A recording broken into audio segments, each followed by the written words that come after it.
addunyaan raafama siyaasaa idil-addunyaatiin qabamtee jirtu. Handhuura Oromiyaa dhiya biyyattii dachee Wallagga Bahaa keessaa dhugaan suukanneessaan humna waraanaatiin gaggeeffamaa jira. Dacheen kunis dachee Angar Gute jedhamti. Waraanni dachee kana irratti deemaa jiru walitti bu'iinsa idilee yookaan morkii daangaa miti. Kuni karoora qindaa'aa weerara duguuggaa sanyii fi ajandaa humnoota alaa warra lafa jalaan saba Oromoo irratti labsanidha. Humni finxaalessi Faannoo akkamitti daangaa cabsee Angar Guuteetti lammiilee Oromoo jumlaan duguugee iccitii isaa fi seen-duubee taate kana bal'inaan qabannee jirra.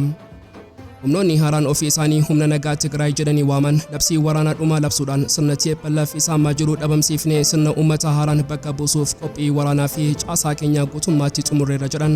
Wanti hunda caalaa onnee TPLF raasee garuu humnoonni kunniin tarkaanfii isaanii jalqabuuf sa'aatii zeeroo eeggachaa akka jiran labsuu isaaniiti. Iccitii humna haaraa TPLF cabsuuf qophii xumuree kana bal'inaan ni dhageessu. Samii aanaa raayyaa Allaamaaxaa addattaa immoo ganda Marawwaarraa sagaleen Diroonii dho'iinsa guddaan dachee sana yeroo raasu madaalliin waraanaa guutummaatti bifa haaraan barreeffamu eegaleem.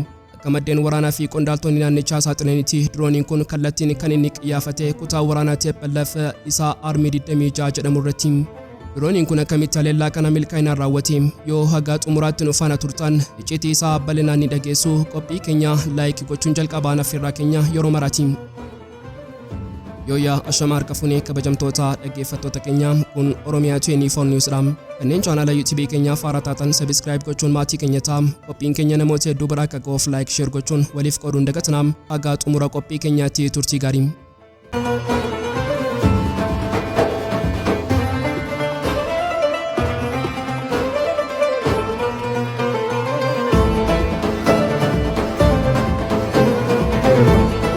Osoo addunyaan raafama siyaasaa idil-addunyaatiin qabamtee jirtu, handhuura Oromiyaa dhiya biyyattii dachee Wallagga Bahaa keessaa dhugaan suukanneessaan humna waraanaatiin gaggeeffamaa jira.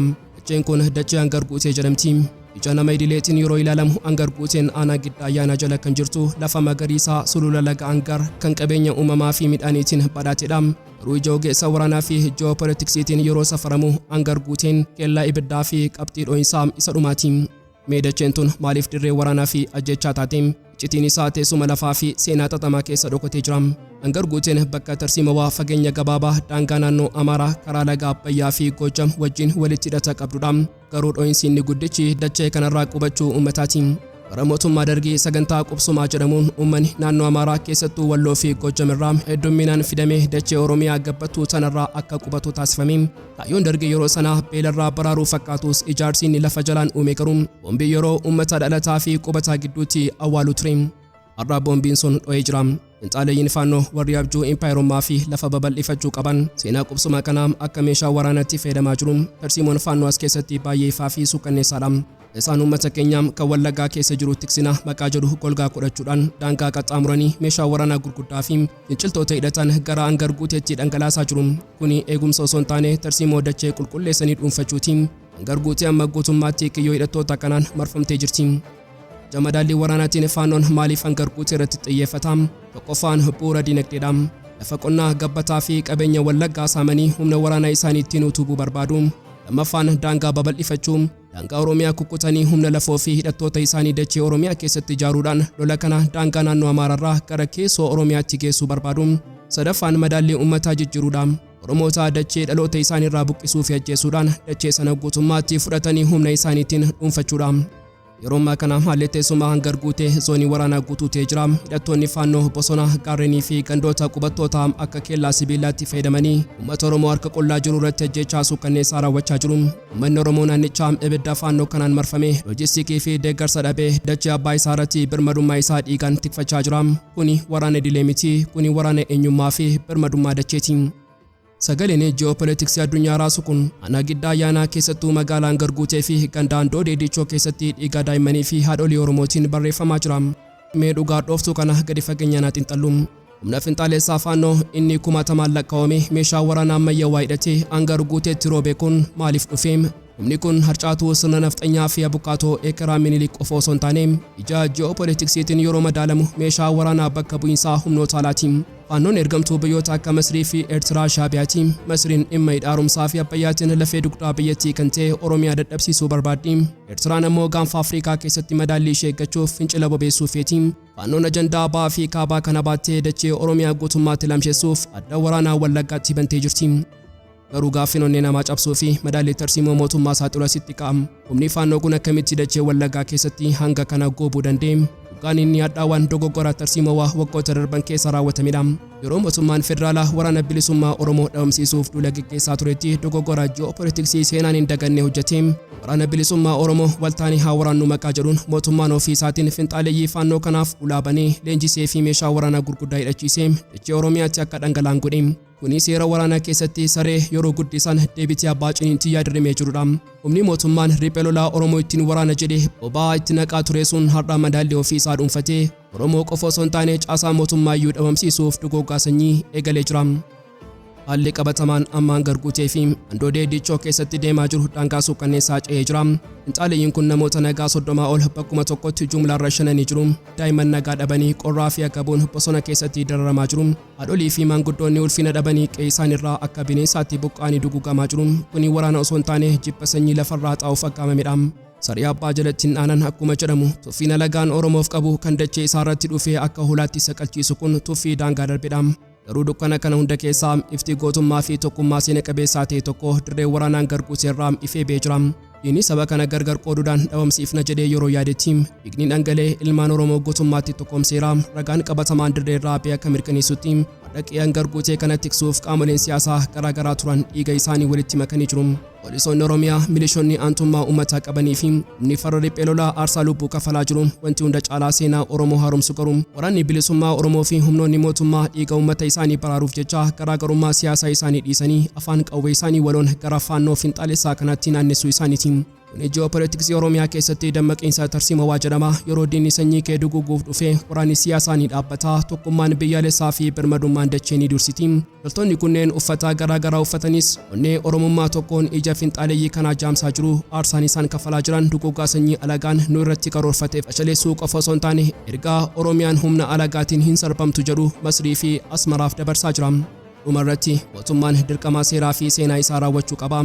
Uummanni meeshaa malee harka qullaa birmannaa gaafachaa jiru kun murtii hatattamaa barbaada. Dhiigni Wallaggaa Bahaa, Shawaa Kaabaa, Horroo Guduruu, Noonnoo fi Ammayyaa keessatti dhangala'ee gudaan isa seenaa ta'e sammuu Oromoo keessaa hin badu. Mootummaan baajata waraanaa isaa warra sirna nama nyaataa deebisuuf dhufan kana irratti naannessee hatattamaan tarkaanfii fudhachuu qaba.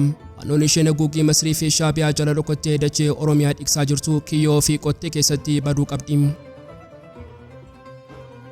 Osoo addunyaan madaallii waraanaa idil-addunyaa qofa hordofaa jirtu nuura gaanfa Afrikaa keessattuu dachee gaarrenii fi sulula xaxamaa kaaba Itoophiyaa Tigraay keessaa obomboleettiin waraana haaraan kan waliigaltee fi nagaa waraqaarraa guutummaatti daaraa godhu suutaan dhowaa jira. Erga waliigalteen nageenyaa Piriitooriyaa sadaasaa 2022 mallatteeffamees addunyaan Tigraay keessatti qawween lafa taa'eera jechuun hafuura tasgabbii baafattee turte. Garuu ragaaleen eenyu kana ifa ba'an madaalliin waraanaa kun nagaa dhugaa osoo hin taane nagaa waraanaaf of qopheessuu ta'uusaa saaxilaa jiru. Har'a morkiin kun gara waraana idileetti qofa osoo hin taane waraana keessoo fi xaxamaa ji'oopolitiksii isa dhumaatti ce'ee jira. Mee dhugaa dhooftuu kana gadi fageenyaan xiinxallu. Jalqaba irratti ragaan miidiyaaleen saaxilan Tigraay keessatti raafama siyaasaa fi waraanaa uumee jira. Humnoonni haaraan ofii isaanii humna nagaa Tigraay jedhanii waaman labsii waraanaa fiixee labsuudhaan sirna TPLF isa ammaa jiru dhabamsiifne. Sirna uummata haaraan bakka buusuuf qophii waraanaa fi caasaa keenya guutummaatti xumurreera jedhan. Wanti hunda caalaa onnee TPLF raasee garuu humnoonni kunniin tarkaanfii isaanii jalqabuuf sa'aatii zeeroo eeggachaa akka jiran labsuu isaaniiti.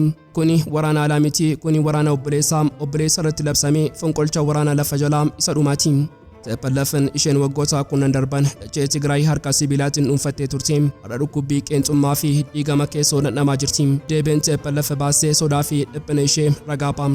Dhaabbatichi humnoonni kunniin humna diinaa uummata Tigraay ta'eef hojjechaa jiru. Hatattamaan iddoo isaanii dhiisanii yoo baatan murtii seeraatiif ni saaxilamu jechuudhaan akeekkachiise. Ji'oopolitiksii keessatti humna diinaa yeroo jedhamu TPLF eenyutti quba qabaa jira. Mootummaa federaala Itoophiyaatti immoo Eertiraadha yookiin immoo dhiibbaa dippiloomaasii biyyoota alaati. Dhugaan jiru TPLF'n amma waraana kallattii lamaan diinaa alaa fi diigama keessoo gidduutti qabamee hafuura dhabaa jira. Roodon isinni guddichi asitti dhaabbatu gabaasni gaazexaan biyya keessaa Hagayya 2026 baasee sheekoo ji'oopolitiksii gaanfa Afrikaa guutummaatti bitaa galchee jira. Gabaasicha akka saaxileetti dachee Tigraay keessatti lallabni waraanaa fi qophiin meeshaa waraanaa qindeeffachuu deebi'ee dammaqeera. Iddoo baay'eetti hiriirri waraanaa lafa jalaa gaggeeffamaa jira. Kuni waliigalteen Piriitooriyaa waraqaa duwwaatti deebi'uu isaa agarsiisa. Wanti addunyaa dinqisiisee fi kaarsaa gaanfa Afrikaa bobeessuuf deemu garuu iccitii dippiloomaasii xaxamaa gabaasa kana keessatti saaxilamedha.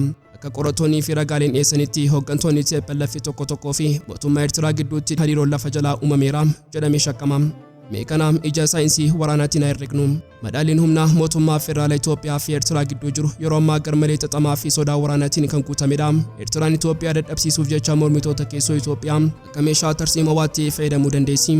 Gama biraatiin ammoo hooggantoonni TPLF warri aangoo isaanii deebisanii dhuunfachuu barbaadan eegumsaa fi loojistiikii argachuuf diina isaanii kaleessaa Asmaraa wajjin harka wal qabachuu filachuu danda'u. Kuni gaanfa Afrikaa kellaa ibiddaa taasisee waraana bakka bu'iinsaa baay'ee xaxamaa uumuuf sa'aatii 0 rakkee jira. Meedhaan dhimma kana dachee Tigraay qofatti hin xumuramu. Ogeeyyiin waraanaa fi dippiloomaatota akka akeekkachiisanitti yoo waraanni kun deebi'ee dho'e inni daandiiwwan diinagdee gaanfa Afrikaa guutummaatti laamsheessee nagaa naannichaa daaraa godha. Itoophiyaa, Eertiraa, Sudaanii fi biyyoota naannoo galaana diimaa jiran hunda kallattiin dhoqqee waraanaa kana keessatti harkisaa dhugaan lafa jiru ifadha. Dhaabbanni mootummoota gamtoomanii fi gamtaan Afrikaa waliigaltee Piriitooriyaa baraaruuf yaalaa jiranis madaalliin waraanaa lafarraa garuu ajajaa waraqaa dhiisee qophii herregaa waraanaatiin socho'aa jira.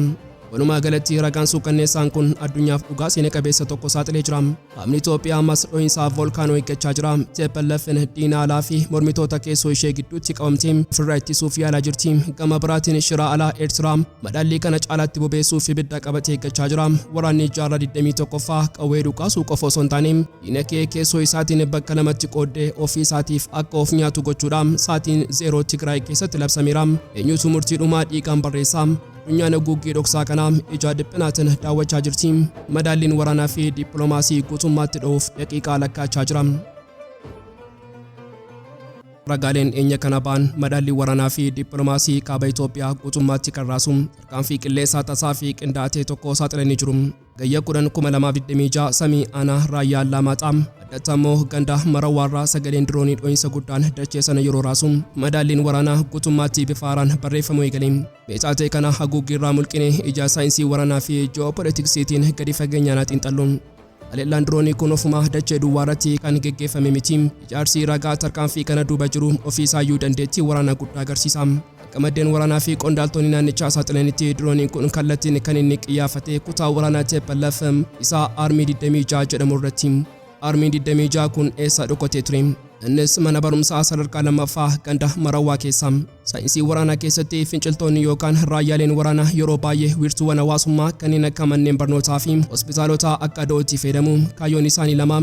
Inni jalqabaa diinni iddoo akkasii rukutuuf ni sodaata jedhanii waan amananii fi inni lammaffaan ammoo yoo diinni rukutee uummata nagaa fi bu'uuraalee hawaasaa irratti haleellaa raawwate jechuudhaan olola dippiloomaasii idil-addunyaa oofuuf isaan gargaara. Garuu humni qilleensa Itoophiyaa kiyyoo kana keessa darbuudhaan murtoo cimaa fudhateera. Ganama sa'aatii 2:00 irratti yeroo loltoonni Armii 26 of eeggannoo malee buufata mana barumsichaa keessa turanitti dirooniiwwan 3 kallattiin galma filatame kana daaraa godhan. Haleellaan inni sadaffaan ammoo naannoo madda bishaanii loltoonni kun itti fayyadaman irratti raawwatame. Kuni kan agarsiisu raayyaan ittisa biyyaa sochii loltoota TPLF tarkaanfiirraa hanga tarkaanfiitti lafa rafaa jiranirraa hanga lafa bishaan waraabbatanitti ija saatalaayitii fi dirooniitiin seentimeetiraan hordofaa akka jiru agarsiisa. Inni bakka dhokatu hin qabu samiin guutummaatti ija dammaqaa qaba. Mee gama kasaaraa fi miidhaa raawwatame hamadaallu. Ragaaleen ba'aa jiran bifa garaagaraatiin dhiyaatanii jiru. Dhaabbanni oduu Faransaay AFP'n ogeeyyii fayyaa waabeeffachuun miseensota raayyaa Tigraay 4 dubartii 1 fi dhiira 3tu madaa'e yeroo jedhu. Maddeen BBC ammoo miseensota waraanaa 2 battalumatti yoo du'an tokko ammoo booda du'e. Walumaa galatti namoonni 3 du'anii 7 madaa'aniiru jedhu. Haleellaan kun qulqullina olaanaatiin kallattiin raayyaa waraanaa diinaa irratti kan xiyyeeffate ta'uusaa ragaan kun ni saaxila. Gaaffiin inni guddichi ji'oopolitiksii fi dippiloomaasii as keessatti ka'u garuu mootummaan federaalaa maaliif tarkaanfii kana irratti callisuu filatedha? Tarsiimoon kun gaaddidduu tarsiimoo waa jedhama. Yeroo diroonii fayyadamtee diina kee onnee isaa waraantu ifatti baatee anatu rukute jechuun dirqama miti. Callisuun kee ofiisaayyuu diinaaf sodaa fi dhiphina uumaam. TPLF'n mootummaatu nu rukute jettee iyyitus mootummaan callisuudhaan ajandaa dippiloomaasii idil-addunyaa ofirraa fageessaa lafa jalaan garuu madaallii waraanaa ofii isaa dhugoomsaa jira. Hojii waraanaa gochaan dubbatu malee ibsa miidiyaatiin lallabamuu miti. Dhugaan suukanneessaa fi haleellaan diroonii kanaaf ka'umsatee taateewwan torbanoota darban keessaa uumaman wajjin kallattiidhaan walhidhata. Haleellaan kun tasa samiirraa hin roobne inni deebii shira lafa jalaa xaxamaa tureeti. Hagayya 10 dura daangaa Sudaan bakka Sharariinaa jedhamutti raayyaan ittisa biyyaa fi humnoota TPLF gidduutti walitti bu'iinsi meeshaa gurguddaan uumamee ture. TPLF'n daangaa Sudaanitti hirkattee ujummoo loojistiikii banachuuf wixxifachaa ture. Kana hordofee Dr. Dabratsiyoon Gabra Mikaa'el of tuulummaadhaan mootummaa federaalaa ifatti lola baneera. Paartii badhaadhinaa aangoorraa ni kaasna jechuudhaan labsii afaanii dhoose. yeroo TPLF daangaa irraan meeshaa gurrachuuf yaaltuu fi miidiyaadhaan mootummaa diiguuf dhaadatu raayyaan ittisa biyyaa ibsa waraqaa barreessuu dhiisee deebii qabatamaa afaan diroonii fi baqaqqaatiin kennee Armii 26 mana barumsaa keessa dhokatee lolaaf qophaa'aa ture daara gochuun ergaa ifatee tokko Maqaleef dabarsee jira. Samii fi daangaan guutummaatti to'annoo keenya jala jira. Adannoon keessan waraqaa irratti yoo hafellee sochii waraanaa isin lafa jalaan gootan kamiyyuu teekinooloojii qilleensaa keenyaan daqiiqaa 0 keessatti qabrii keessa seenaa. Haleellaan diroonii kun fedhii TPLF ishee waraana deebifnee jalqabna jettu sanaaf muddama bal'aatee jira. Walumaa galatti taateen kun addunyaaf dhugaa seena qabeessa tokko lafa kaa'ee jira. Waraanni kaaba Itoophiyaa waraana gaaraa fi lafoorraa gara waraana teekinooloojii fi olaantummaa qilleensaatti ce'ee jira. TPLF Armii 26 da'oo siivilii ishee jala dhoksitee madaallii waraana jijjiiruuf yaaltus humni qilleensa Itoophiyaa qulqullina raadarii fi dirooniitiin of tuulummaa isaanii cabsee jilbeenfachiisee jira. Mootummaan federaalaa callisaa tarsiimawaatiin waraana xiinsammuu yeroo mootu dirooniin isaa immoo dirree irratti baaruudhaan dhiiga diinaa dhangalaasaa jira. Madaalliin waraanaa gaanfa Afrikaa haaraan barreeffameera. Eenyuyyuu haa ta'u qaamni lafa jalatti qophii waraanaa godhu ija saatalaayitii fi diroonii mootummaa federaalaa jala miliquu hin danda'u. Egaan kabajamtoota dhaggeeffattoota Oromiyaa 24 News qophii guyyaarraaf qabannee dhiyaannee sumaratti goolama kanneen chaanala YouTube keenyaaf haaraa taatan subscribe gochuun maatii keenya ta'aa qophiin keenya namoota hedduu bira akka ga'uuf like share gochuun waliif qooduun dagatinaa. Haga xumura qophii keenyaatti waan nu faana turtaniif galatooma.